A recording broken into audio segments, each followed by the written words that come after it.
Ye of the Scarlet and the Gray, welcome back. Emmet Brady talking at you with another Buckeye broadcast. We're doing a revised format of the broadcast this week, and it's week 10. We are stepping onto the gridiron against the Fighting Illini of Illinois, and it promises to be a supercharged week. It's the meat of the schedule for the East Division here in the Big Ten. And we're going to do a shorter broadcast today. Normally the shows were a half hour long. This one's only going to be about 15 minutes. There's a lot of reasons why, but I think it's just better for the format of the show. But I'm on the road. I am heading to Minneapolis actually just after the Golden Gophers and the Buckeyes faced off. Wish I could have been there a little sooner, but big victory last week. Not a big sweat. There were some moments that had people a little bit concerned about what was going on the sideline there with the Bucks, but the good news is that Ohio State is still undefeated, and as you know, on this broadcast, we like to look at the full scope of the football season, all things Ohio State and the state of Ohio, and the deep dive is into what works and what doesn't for the Buckeyes and for the fans.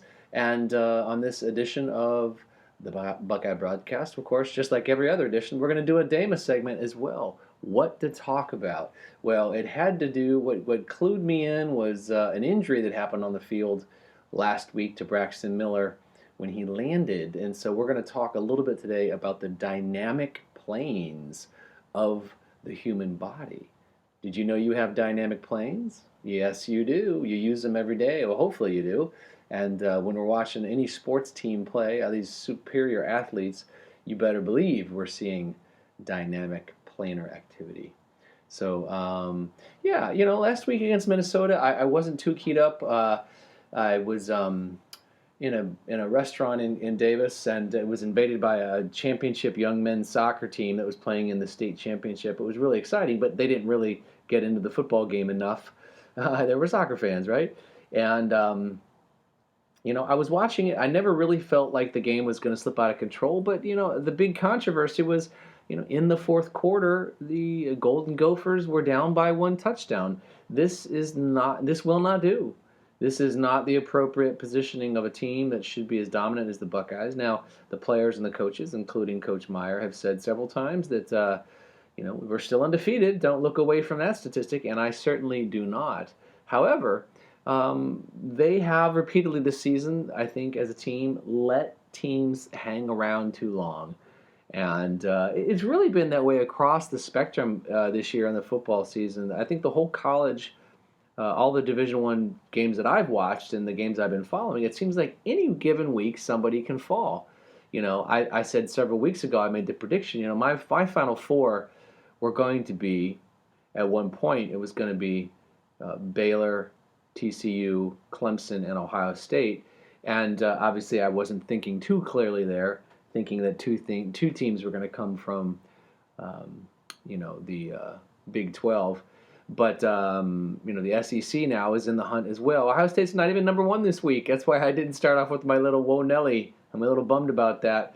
We'll get back to the Whoa Nelly another week. But, Alabama, Nick Saban down in Alabama, they seem to think that they're making a big run and they're going to win the SEC. They handled LSU. I might have picked LSU and Baylor initially for the Final Four teams, but LSU was dismantled once again by Alabama. A big victory there for the Crimson Tide. And, the victory for Ohio State kept them in the race, in the hunt. But, the numbers, when you look back at it, actually, I think the storyline for last week's game against Minnesota was not as much about the star players as it was about the unheralded players. Now, of course, the man I think is going to be a first-team All-American defense, Von Bell. He was, last year. He is showing his leadership skills. He led the team with 10 tackles and an interception. The first score of the game, it actually broke the ice. It was well into the second quarter, and it really helped get at least the Buckeyes looking in the winning direction. Cardell Jones started at quarterback. His stat sheet, not enough to really get too excited about. He did score the touchdown in the fourth quarter. That was very exciting. It really it was a punctuation mark. They didn't need it on the books, but for the team and the sense of completion, with under 2 minutes, that's what he does well. Cardale is a big play kind of guy, and unfortunately, maybe it's because only his second year, and it's not even his second full year.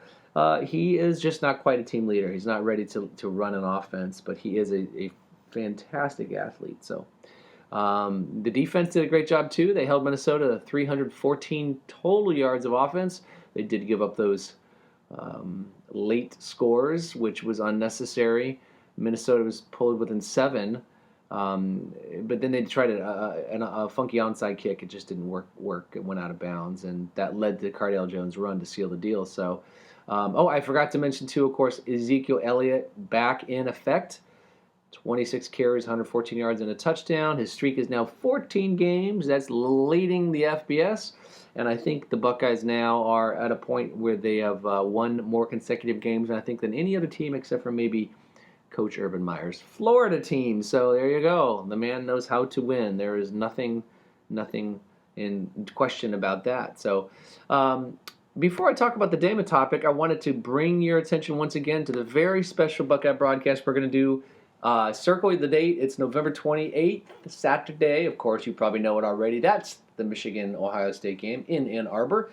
And I am going to be doing a live webcast, a game day pre-party and webcast live from the Blue Canyon Restaurant in Twinsburg, Ohio. Tickets are on sale now. There is limited seating. It's going to be an entire day of fun and football, music, door prizes, raffles, and basically this in-depth analysis that you get, this world-class analysis of the sport of football through the lens of Ohio State, delivered by yours truly, and it's going to be a hoot. And in addition to the game, we are also including a fundraising component. Part of the proceeds go to benefit the Muscular Dystrophy Association of Cleveland. So come on out, support the MDA, and support the Scarlet and Gray. Go Buckeyes. And there's a lot of different ways to be a super fan these days. There's a lot of different ways to be a fan. As a matter of fact, there's a lot of different ways to be a human if you know what you're doing, right? It takes some work. We don't necessarily do it naturally, do we?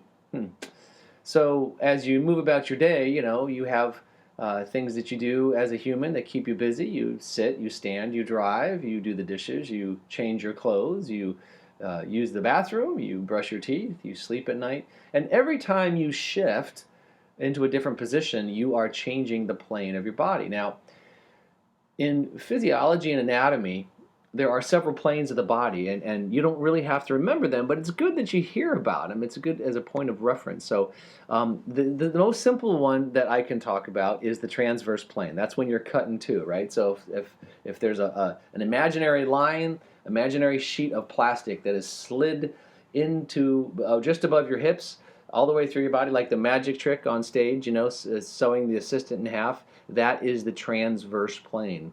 Another one that is very, very common that you should know about is the medial plane. Medial means middle. So that's basically the center of your body. So anytime you're talking about moving your arms medially, it's when your arms or legs are moving towards the center of your body. And then there's lateral, which is out from the body. And that goes in both directions as well, legs and arms as well. And then, of course, you have a sagittal plane, which is sort of the middle of the body, running north and south, dividing your left eye from your right eye, your right breast muscle from your left breast muscle, and your right legs and arms from each other, from the left legs. So, there's a lot of different planes in anatomy, and, there's a lot of different ways to envision the planes of the body, but the reason I'm going into this is because in addition to the fantastic football game that I watched last weekend, the previous week I got to watch the Rugby World Cup, and I sat and I watched, it was the South African Springboks versus the All Blacks from New Zealand, and I watched the way they tackled different from the way football players with helmets and shoulder pads tackle, because in rugby they just use sometimes a small helmet but no body pads. And boy, those guys lay some licks on each other. It's pretty crazy. But it would seem, watching the game, it would seem as if football players get injured more than rugby players do. And why would that be? Well, part of it has to do with this notion of dynamic planes. And rugby players generally throughout the game are getting up and down from the ground more often than football players. Football players don't necessarily hit the ground on every play. Rugby players, if they're near the ball, generally they do. Either it's by being tackled or, in the scrum half. And essentially how you want to look at this in the Dama fitness perspective is each one of these planes of the body is a different way to develop your muscles. And it also, there's a standing tall, and when your knees are to the ground or when you're down low to the ground, your planes take on different angles. If you can start to visualize all of your activities testing the angles of all these different planes of your body, then you're starting to tap into a full conditioning routine. One of the issues that people fall into when they're trying to follow up in health and fitness is they get either a runner or a swimmer or a biker, and they become very complacent or very used to very repetitive movements of the body in one particular direction. This might help you be excellent in one of your sports or your yoga or your dancing, but the Dama philosophy is that you want to be well-rounded, you want to be well supported in all the different areas. So you test the plane. So it's not just moving your arms standing straight up. Squat down and move your arms and see how the shift in balance adjusts not only your muscles, but how much range of motion you actually have. Another great one here, a push-up is basically an arm extension on a different plane of the body. So your horizontal plane or your vertical plane becomes a horizontal plane now, right? So that's one way to look at it. Jumping is great too, and twisting are both great ways to play with the planes of the body where the muscles extend in a certain way, the same way they would if you were doing a normal exercise. But if you try it in a different position or upside down, that's also fun. You can invert your planes. But this is a way not only, and it has physiological effects when you shift the dynamic planes of your body. It's not just in the muscles, the tendons, the joints, the balance, but it's also in the blood, in the lymph, and how it moves through your limbs. Full range of motion involves the dynamic up and down, in and out, side to side, back to front of a normal body movement, but you want to try it complementary. So if you go back in a movement, move your arm forward as well. If you go side to side, that's great. Up and down. Just make sure you explore all the different angles and positions, basically what I call the dynamic planes of your body, and that's for a full, well-rounded Dama fitness, Dama freestyle training. Now, Dama has 3 components. I just produced a fantastic new video. It's a 1-minute show, a showstopper that shows the different stretches involved, over 24 stretches involved with Dama Stretch, which is the base component, the daily foundation of Dama. But then Dama Freestyle is the performance technique. It doesn't have a particular genre or name that associates with it, but it's all about exploring the full range of motion, the dynamic planes, and the bilateral conditioning of your body. That is the essence of Dama Freestyle. And then, of course, Dama events are when we get together and do great gatherings, and all the great people who've trained in Dama get to show off what they've learned. This Buckeye broadcast on November 28th from the Blue Canyon is going to be a party more than a dance, for sure. I'll be playing some music, but it's going to be beer and football. It's going to be a hoot that way. I'm certainly going to have crack at least one beer throughout the game, but the idea is that the training can go. It's not an either or; it goes together. So if you're going to have a nice party and let it rip on game day, you can stretch beforehand. You can eat a good meal. You can drink plenty of water and be hydrated, and you can celebrate the great team of the Scarlet and Gray. You can celebrate the Bucks. Wake up the next day and repeat your healthy activities. That's really what it's all about. It's a more of a holistic approach to being a sports fan. So, and with that in mind, it's a big week here. I mentioned the Illinois Fighting Illini. They are no pushover. They have historically given the Buckeyes quite a lot of trouble. And actually, what's really interesting about the 2015 season is. The turtle It's called an Illibucks turtle. It's a trophy that's given back and forth between the Buckeyes and the Illinois Fighting Illini, and it started way back in 1925. The tradition it usually that there was the regular season finale for both teams back in the day, and it's a wooden replica of the Illibucks. It's basically a turtle with a shell that looks like um, kind of like a Buckeye shell. It's the second oldest trophy passed between Big Ten programs. The little brown jug was created in 1903. So this is a great tradition, the Illibuck. The rivalry once included smoking a peace pipe between members of the two junior honorary societies, which occurred at halftime. And this practice hasn't been done for many years, but the Illibuck trophy is at stake once again. And as I've mentioned, Illinois has they have bitten the Buckeyes more than once over the years, and as recently as 2006, I think they spoiled the undefeated season for the Buckeyes. And of course, the big week going into this big story going into this weekend's game against Illinois is that they have kind of a new coach.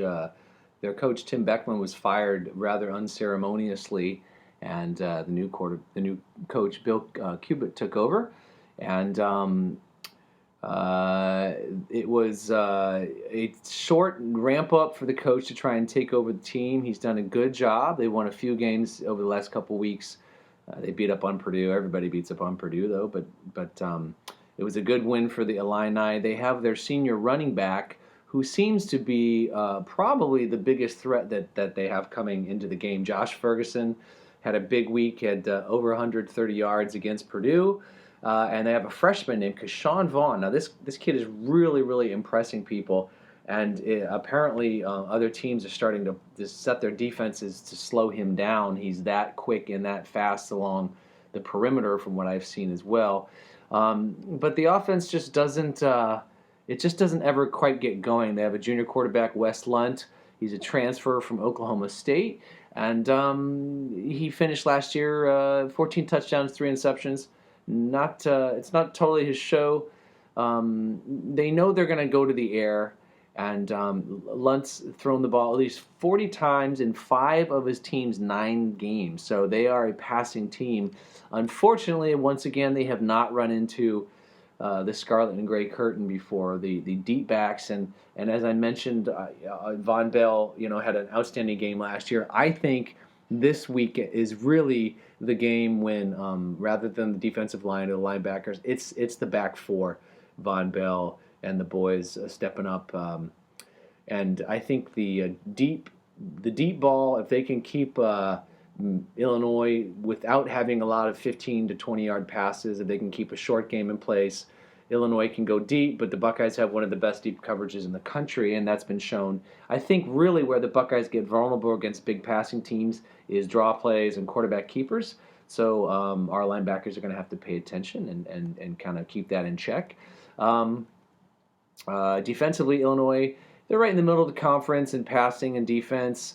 It just doesn't really present that much of a threat. And, against slowing down the offense, Ezekiel Elliott has 130 yards, 133 yards, whatever he had, and is considered a little bit of a letdown, when he rushes for over 250 in a game earlier in the season. So I think that this week, JT Barrett's back in. I think it's going to be another game where the Buckeyes can stretch out the Illini's defense. They're just not going to be able to keep up for 4 quarters. So with Braxton Miller, though, is a question mark. Now, apparently when he took that big hit last week, he just got the wind knocked out of him. But in slow motion, as I mentioned earlier about this dynamic planes idea, in slow motion, it looked like as he was starting to go towards the ground, he kind of pulled up a little bit. And he put his neck in a strange position. So when he hit the ground, his shoulder and his head, it seemed to hit very much at the same time. He's changed the dynamic plane of that part of his body and hit very awkwardly on the ground. But I guess he's okay. But, Braxton can't keep taking hits like that. He's just, especially with the shoulders and the clavicles and all that very, sensitive structured stuff. I've talked about shoulders on previous podcasts, but I think this week. Oh, by the way, one shout out that I wanted to give, and this could be a big important component, is our punting. Last week, the punter Cameron Johnston had 7 punts, placing 3 inside the 20-yard line. He averaged over 40 yards per punt, and that is good stuff. And so, if we can play smart on the special teams, make the punts, don't give up big plays, big returns, and the field goal kicking is a whole nother story. But if we can play solid on special teams, and the defense just basically does what the defense does best, which is keep teams under 2 touchdowns and not give up big plays, then the offense is going to click back. As long as JT doesn't carry any embarrassment, I think the Bucs are going to roll big. They're a 16.5, I think, point favorite. Now, as I mentioned before, I'm not a gambler. I don't place bets, and I'm not a bookie. But, this week, I think the prediction on the score's got to be a little bit more in favor of the Buckeyes offense coming out. They're going to be hot this week. They got, big games coming up, Michigan State, Michigan. And so the Buckeyes offensive machine is going to be clicking tomorrow. I've been disappointed in the last few weeks.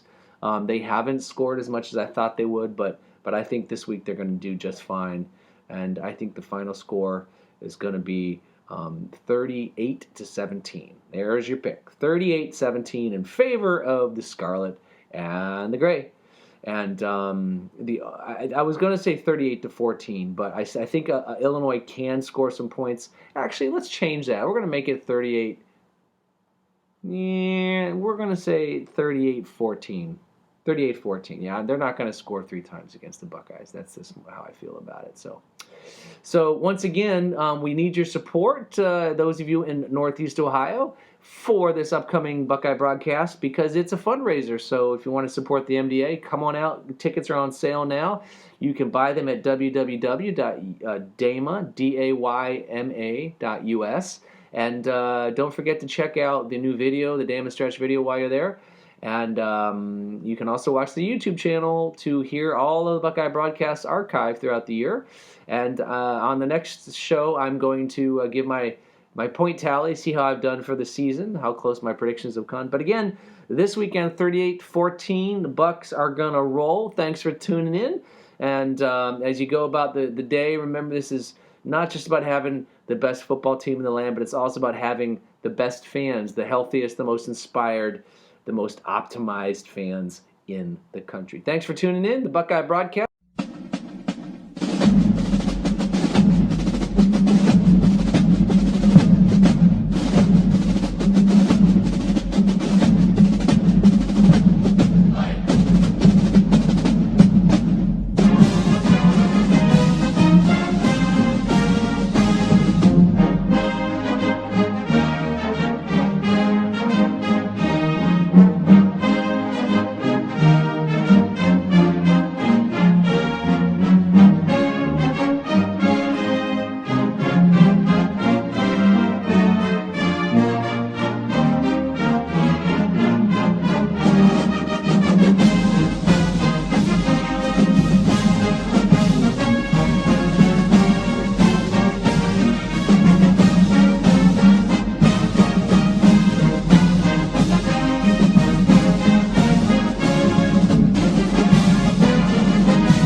Go Buckeyes!